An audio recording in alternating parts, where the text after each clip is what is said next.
Hello दोस्तों, अगर आप सभी हमसे पूछे कि कौन सा रियलिटी शो सबसे ज्यादा आपको देखना चाहिए तो मैं बोलूंगा बिग बॉस। नहीं, ये मैं केवल हंसने के लिए बोल रहा हूँ, लेकिन हमें देखना चाहिए शार्क टैंक। एक्चुअल में ये शो देखना इसलिए चाहिए क्योंकि ये एक ऐसा शो है जिसमें सभी अपने बिजनेस आइडियाज लेकर आते हैं और शो के जज इस स्टार आइडियाज को स्क्रैच करके मिलियंस और बिलियंस बने होते हैं और अगर उन्हें ज्यादा पसंद आते हैं तो आइडियाज लाने वाले को लाखों करोड़ों रुपया देते हैं। यही तक नहीं, इनके ऊपर इन्वेस्ट भी करते हैं उनके कंपनी के कुछ शेयर खरीद करके। ये वन ऑफ द बेस्ट तरीका है बिजनेस के बारे में कुछ सीखने का। इस शो में बहुत से कंटेस्टेंट आते हैं जिनके पास पैसे बिल्कुल नहीं होते हैं और उन्हें पैसे की जरूरत होती है अपना बिजनेस स्टार्ट करने के लिए।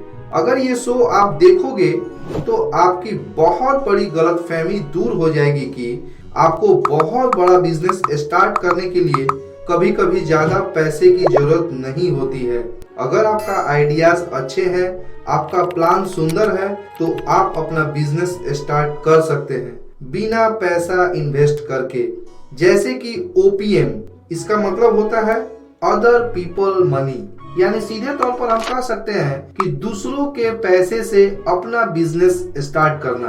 अब बात आती है कि आपको पैसा देगा कौन, तो इसमें आते हैं शो के shark, angle investor, venture capitalist. आप कई सारे क्राउड फंडिंग में जाकर पैसे रेज कर सकते हैं अपने बिजनेस के लिए।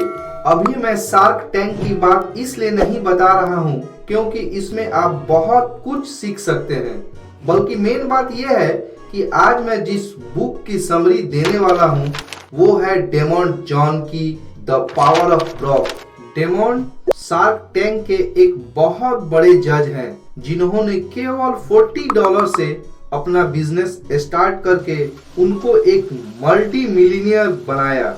उन्होंने इस बुक में सबसे अच्छी बात ये बताई है कि पैसों का न होना बुरी चीज नहीं बल्कि अच्छी चीज है।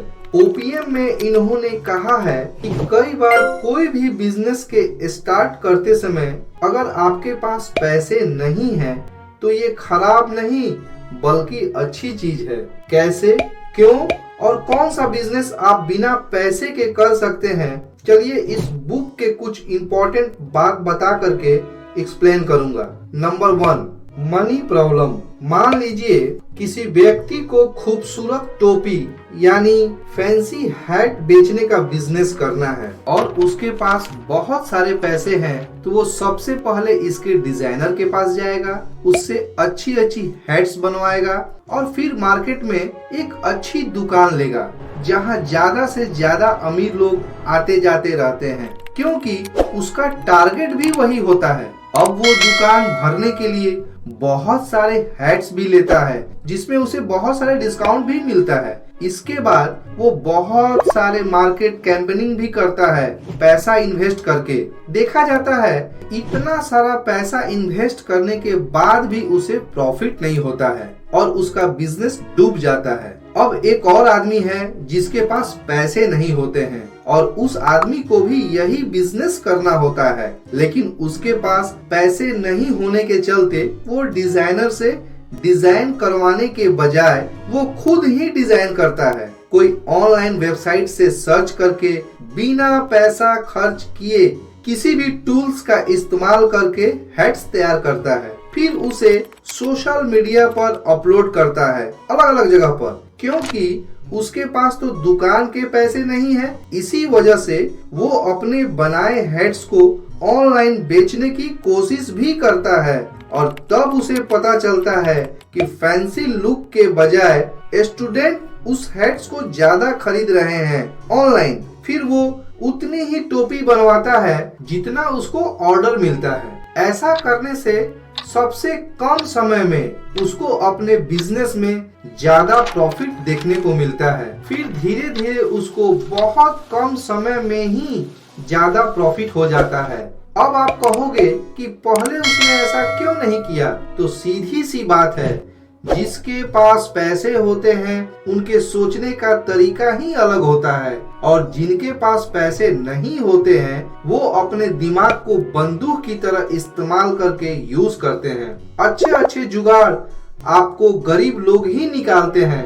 अमीर तो केवल पैसा होने से उनको आलसी बना देता है। यही चीज ऑथर ने बहुत साल काम करके अपने किताब में इसका जिक्र किया है। डेमोंड बोलते हैं कि पैसा होने से उस पैसे पर डिपेंड होकर उसको आलसी बना देता है, जबकि कम पैसा जिनके पास होता है उसको क्रिएटिव थिंकिंग और प्रॉब्लम सॉल्विंग स्किल्स को बढ़ाता है। इसीलिए पैसा न होने से अपनी वीकनेस समझने के बजाय उसे अपनी पावर समझें, और इंटरनेट का यूज करके आप दुनिया की हर मंजिल पा सकते हैं। Number 2, product but leader. अब बहुत सारे व्यक्ति ये सोचते होंगे कि ऐसा क्या बिजनेस है जो बिना पैसों के स्टार्ट किया जा सकता है। तो हम कहेंगे आप सर्विस बेस्ड बिजनेस स्टार्ट कर सकते हैं, ऑनलाइन सर्च कर सकते हैं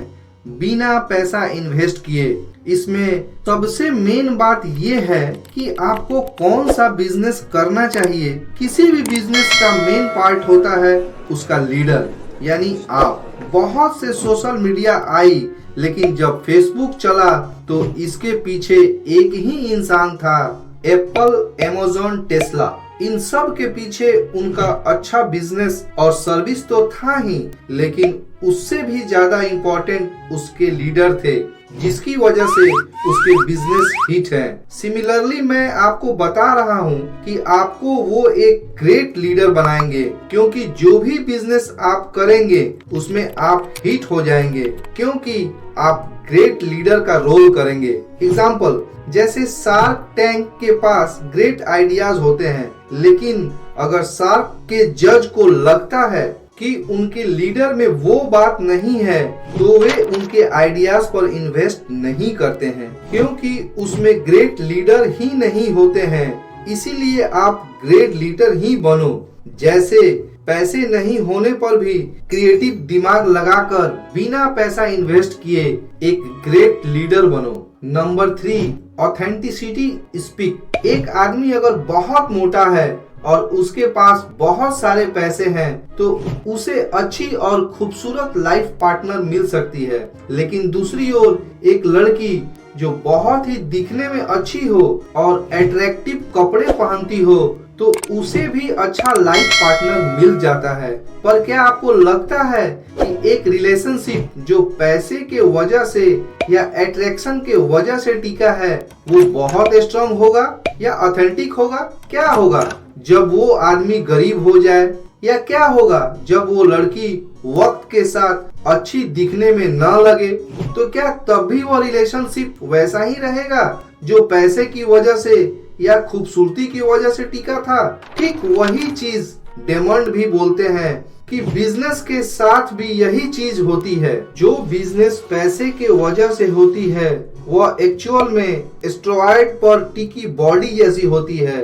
वो बिजनेस बहुत ही कम समय तक ही मार्केट में जमा रहता है, लेकिन जिनके पास पैसों की कमी होती है वो ही अपनी क्रिएटिविटी और अपने ऑथेंटिक की वजह से अपने बिजनेस को चला पाते हैं। इसी वजह से मार्केट में एक स्ट्रॉन्ग बेस भी तैयार होता है और सभी भरोसा भी करने लगते हैं। आज के समय में ग्राहक बहुत ही चालाक हो गए हैं। वो आसानी से समझ लेता है कि कौन सी कंपनी उससे झूठ बोल करके अपने प्रोडक्ट को बेचने की कोशिश कर रही है।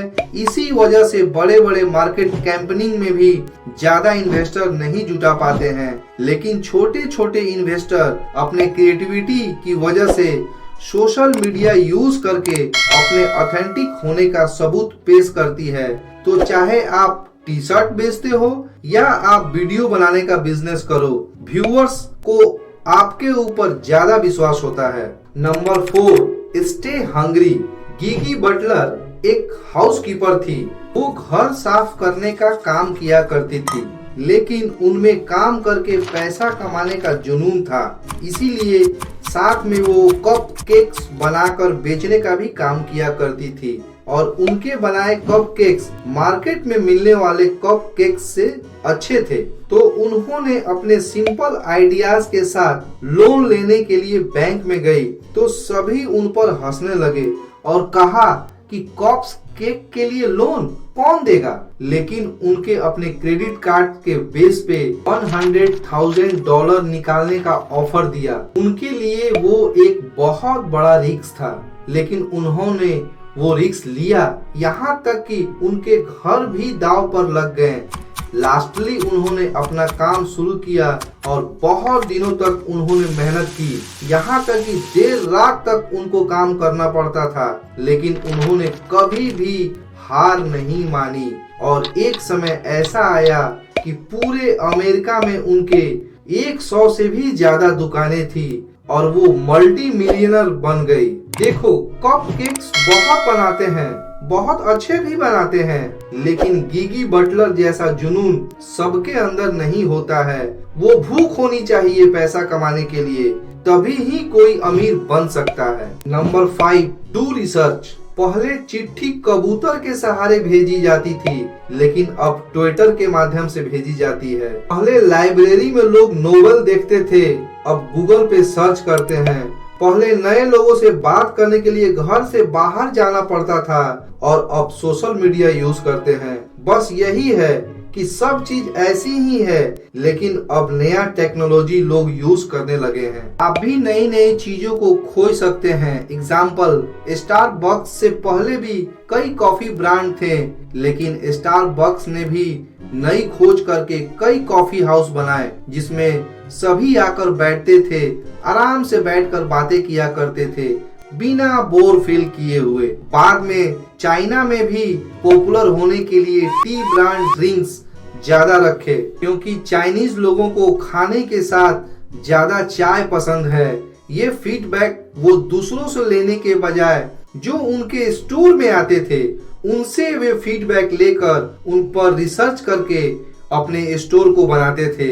इसीलिए आप भी रिसर्च करो और अपने प्रोडक्ट और मार्केट के बारे में जितना ज्यादा जान सकते हो जानो। इससे आपका नेटवर्क ग्रो करेगा और पैसा बर्बाद होने से बचाएगा। दोस्तों, अगर ये वीडियो आपको अच्छा लगा हो तो इसे लाइक और हमारे चैनल को सब्सक्राइब करना नहीं भूलिएगा। और अंत में थैंक्स फॉर वॉचिंग।